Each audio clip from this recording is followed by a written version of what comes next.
Hello दोस्तों, नमस्कार, good morning, जय श्री राम सभी दोस्तों। हम पढ़ रहे थे एग्रोनॉमी में सी टॉपिक चल रहा था। इसको चलते चलते बहुत दिन हो गए, तो अब ये कल कंप्लीट भी हो जाएगा, जाना था कल या परसों, है ना। और आज हम स्टार्ट करते हैं, यानी कि बीज का अंकुरण। यानी कि बीज का अंकुरण कैसे होता है, बीज में अंकुरण कितने प्रकार का होता है। इसको समझने के लिए हमें पहले क्या पढ़ना होगा कि बीज पत्र पढ़ना होगा, यानी बीज पत्र के आधार पर, यानी कि बीज पत्र समझ जाएंगे तो उसमें बीज में अंकुरण कितने प्रकार का होता है ये भी आप आसानी से याद कर सकते हो। ठीक है, तो हम याद करते हैं कि बीज के प्रकार बीज पत्र के आधार पर, किसके बीज के प्रकार, है ना। बीज के प्रकार किसके आधार पर ज्ञात करेंगे, बीज पत्र के आधार पर। ठीक है, बीज पत्र के आधार पर, बीज पत्र के आधार पर। ठीक है, बीज पत्र के आधार पर बीज के प्रकारों को देखेंगे तो बीज पत्र के आधार पर बीज को दो भागों में बांटा गया है, यानी दो प्रकार के होते हैं बीज पत्र के आधार पर। बीज कितने प्रकार के होते हैं, दो। ठीक है, इसको बोलते हैं, एक को एक बीज पत्री, एक बीज पत्री, और सेकंड होता है द्विबीज पत्री। ठीक, द्विबीज पत्री, ये दो प्रकार के बीज पत्री के आधार पर बीज होते हैं। इसको इंग्लिश में बोलते हैं मोनोकोट, मोनोकोट, और इसको बोलते हैं डाइकोट। ठीक है, अब आप बोलोगे कि बीज पत्र के आधार पर बीज दो प्रकार के होते हैं, तो उनको पहचाने कैसे, या फिर इसका अंकुरण से क्या मतलब है। ठीक है, तो मैं आपको बताऊंगी, जैसे कि अगर आपको सिंपल डेफिनेशन के हिसाब से समझो कि अगर किसी भी पौधे का बीज एक ही पार्ट हो पूरा, जैसे कि पूरा बीज है एक ही पार्ट है, ठीक है, तो उसको बोलेंगे मोनोकोट या एक बीज पत्री। ठीक है, यानी कि एक ही दाल में विभक्त हो, यानी एक ही दाल हो पूरी, यानी एक ही पार्ट हो, उसको क्या बोलेंगे, एक बीज पत्री। और यदि किसी पौधे का बीज दो पार्टों में विभक्त हो ऐसे, या फिर दो दालों में विभक्त हो, है ना, या दो भागों में विभक्त हो, तो उसको बोलेंगे द्विबीजपत्री बीज। आप ये समझ गए होंगे कि एक बीजपत्री बीज कैसे होते हैं, द्विबीजपत्री बीज क्या होते हैं। ठीक है, अगर इनके थोड़े से हम बात करें कि एक बीजपत्री बीज है और द्विबीजपत्री बीज है, उनका आधार पर अंकुरण किस प्रकार से होता है, तो आप इसको देख लो, समझ गए होंगे, इसमें कोई लिखने की बात है नहीं है इतनी, है ना। तो हम इसके एग्जांपल से भी क्वेश्चन पूछा जा सकता है कि एक बीजपत्री कौन से है और द्विबीजपत्री कौन से है। अगर एक बीजपत्री की बात करें तो नॉर्मल, जैसे कि मैं आपको एग्जांपल बता देता हूं गेहूं का, क्या गेहूं, और भी एग्जांपल है जिनको आप सर्च करके लिख सकते हो, पर अगर समझने के लिए गेहूं। और द्विबीजपत्री में आप लिख सकते हो जितने भी दालें होती हैं वो द्विबीजपत्री में आती हैं। तो जैसे एग्जांपल के तौर पर चना, मटर, ईटीसी। ठीक है, यानी कि ये तो हो गए एक बीजपत्री और द्विबीजपत्री बीज। ठीक, आप इनको देख लो, फिर मैं अंकुरण बताऊंगा कि अंकुरण कितने प्रकार का होता है।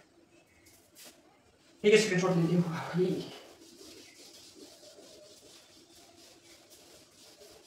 ये तो हो गए हमने बीज पत्र के आधार पर किसके प्रकार, बीज के प्रकार की नॉर्मल चीज थी। फिर हम बात करते हैं अंकुरण के प्रकार। किसके प्रकार, अंकुरण के प्रकार।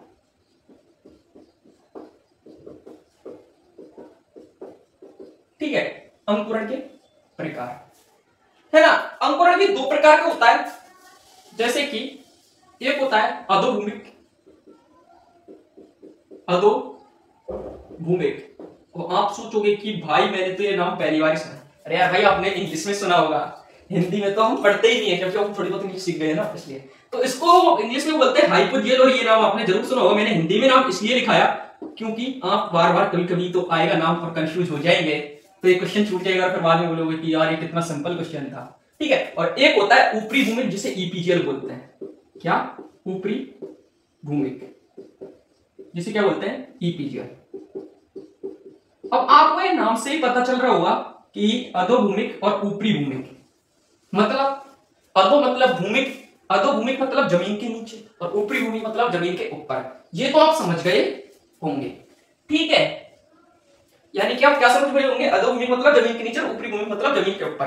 भाई जमीन के नीचे जमीन के ऊपर क्या, तो यदि क्या है इसकी डेफिनेशन, तो आप बना के अपने हिसाब से लिखना, जितना आप अपने हिसाब से लिखोगे उतना आपको याद होगा। मैं आपको समझा देता हूं। यदि अंकुरण के समय, क्या, अंकुरण के समय अधोभूमिक मतलब भूमि के नीचे, यानी कि बीज पत्र भूमि से बाहर नहीं आए, मतलब भूमि के नीचे ही रह गए, तो समय बीज पत्र, क्या, बीज पत्र भूमि से ऊपर ना आए या भूमि के अंदर रह जाए, भूमि से ऊपर ना आए, ऊपर ना आए तो उसे हाइपोजियल कहते हैं, हाइपोजियल अंकुरण कहते हैं। क्या कहते हैं? हाइपोजियल अंकुरण। यानी कि अधोभूमि मतलब यदि क्या हो कि बीज पत्र है जो अंकुरण के समय भूमि से ऊपर नहीं आ रहा तो उसे हाइपोजियल अंकुरण कहते हैं। तो हाइपोजियल अंकुरण का एग्जांपल होता है, वो होता है एक बीजपत्री पौधे जितने भी हैं वो, एक बीजपत्री, ठीक है, एक बीजपत्री पौधे जितने भी वो हाइपोजियल अंकुरण होता है, ठीक है। तो फिर ऊपरी भूमि के भी आप समझ गए होंगे भाई, क्योंकि आपने हाइपोजियल ही देख लिया, तो ईपीजियल क्या होगा? ईपी मतलब ऊपर, ठीक है। तो इसको हम याद कर सकते हैं एमएच, महाराष्ट्र, है ना, एमएच ट्रैक है तो, है ना। ऊपरी भूमि मतलब अंकुरण के समय जिसका बीज पत्र भूमि से ऊपर आ जाए, यानी कि बीज पत्र डायरेक्ट लिख देता हूं, आप बाद में लिख लेना, बीज पत्र भूमि से ऊपर आ जाए, भूमि से ऊपर आ जाए या बाहर आ जाए, ठीक है, उसको क्या बोलेंगे? ऊपरी भूमि। इसके एग्जाम्पल क्या है? द्विबीजपत्री पौधे, द्विबीजपत्री पौधे, ठीक है, क्या? द्विबीजपत्री पौधे। अब मैं आपको एक ऐसी चीज भी बताऊंगा जिससे आप कंफ्यूज भी होंगे और आप बोलोगे कि भाई आपने तो बोला कि द्विबीजपत्री में तो ईपीजियल पाया जाता है, तो ये हाइपोजियल कैसे हो रहा है? तो आप इनको पहले देख लो, स्क्रीनशॉट ले लो, और पहले इसका डायग्राम समझाता हूं, उस हिसाब से वो नेक्स्ट में बात करेंगे कि क्या होता है।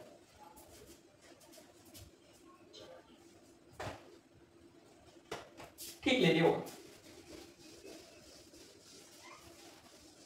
हाइपोजियल और ईपीजियल का थोड़ा सा क्या समझा देते हैं, डायग्राम, जिससे आपको याद रहेगा। अब भाई मेन चीज होती है परिभाषा, परिभाषा समझने के लिए डायग्राम तो नॉर्मल है, क्या समझाएं इसको, पर समझा ही देता हूं, ठीक है।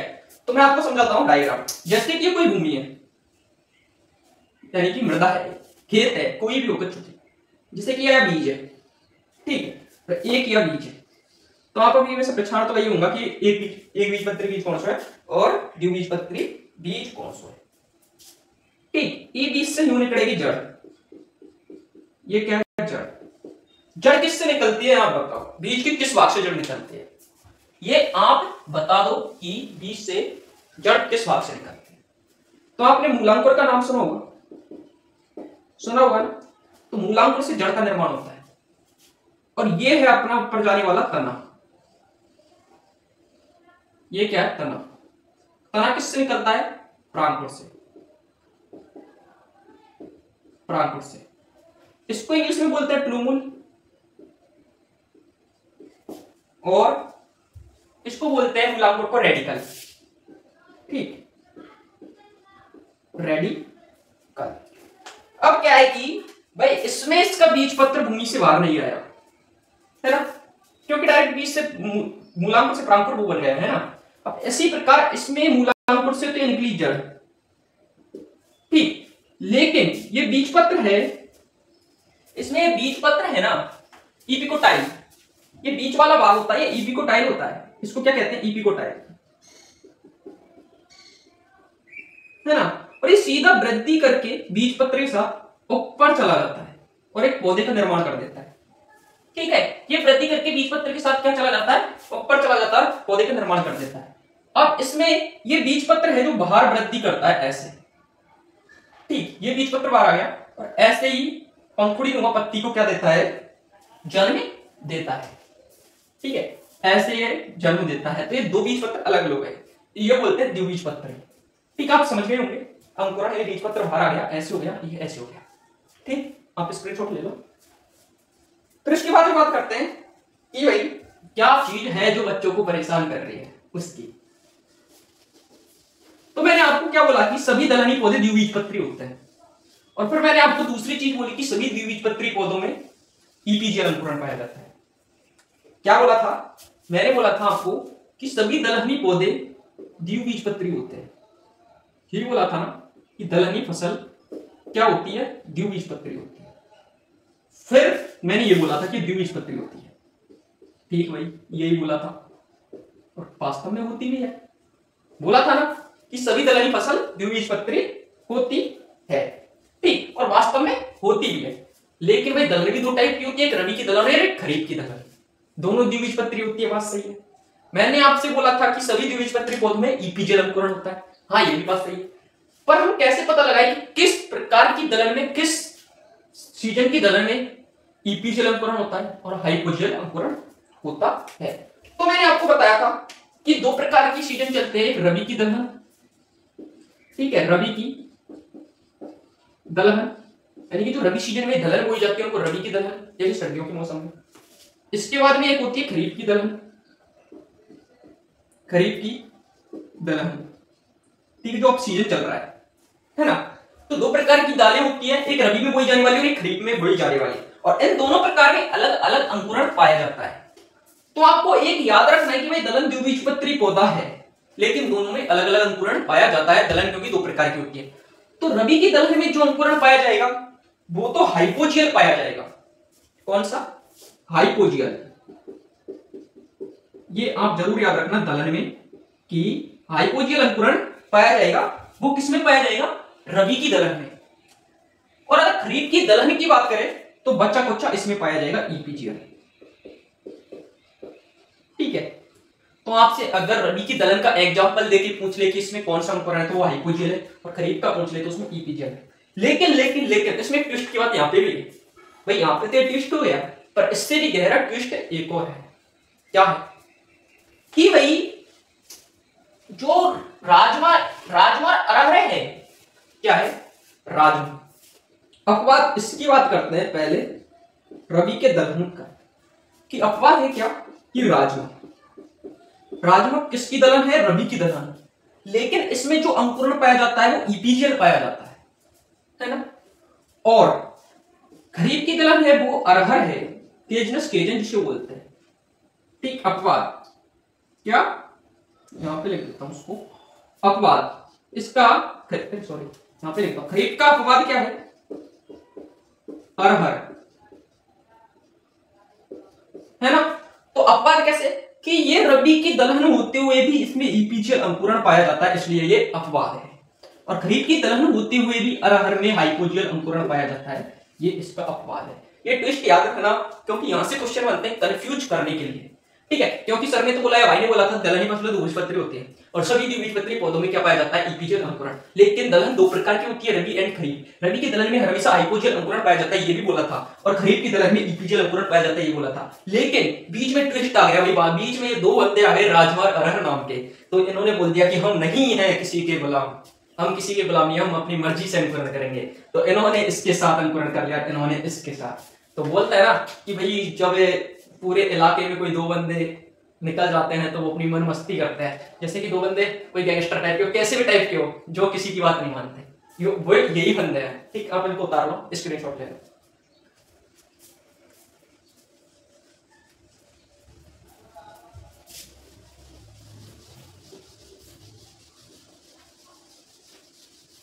ठीक है, आपने देख ली होंगी अंकुरण के प्रकार, देख लिया अंकुरण क्या होता है, ये भी देख लिया अंकुरण किस प्रकार की किस फसल में पाया जाता है, ठीक। अगर हम बात करते हैं अंकुरण को प्रभावित करने वाले कारकों की, अंकुरण को प्रभावित करने वाले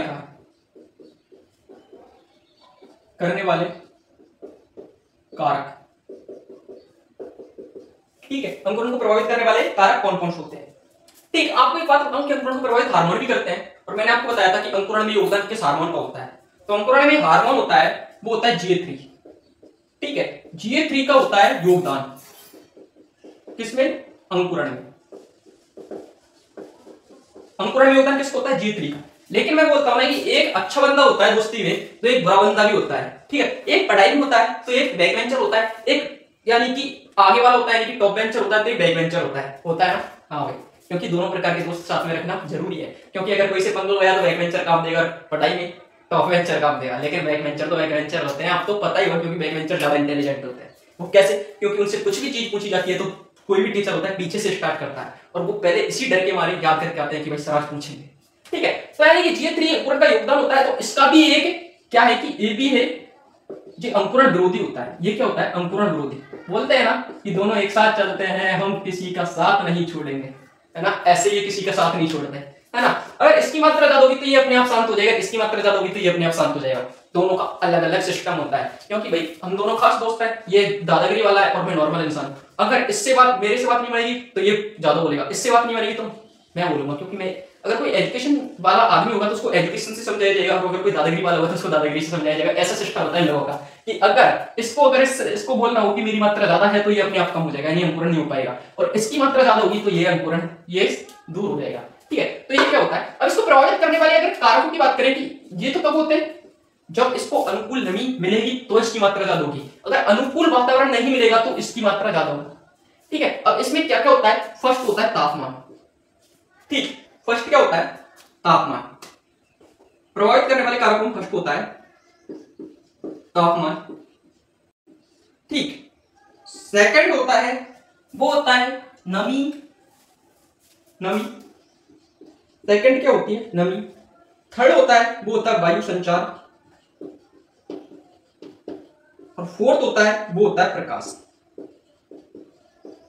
ये चार प्रकार के कारक हैं, चार कारक हैं जो क्या करते हैं, अंकुरण को प्रभावित करते हैं। तो अगर बात की जाएगी सबसे महत्वपूर्ण कारक कौन सा है, तो वो है तापमान।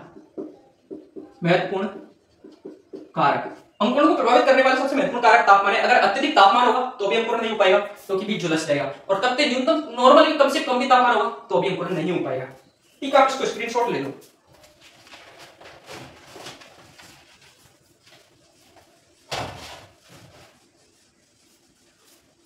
ठीक है, तो मैं इसको मिटा के आपको एक एक चीज बता देता हूं प्रभावित करने वाले कारक। तो हम पहले बात करते हैं तापमान की।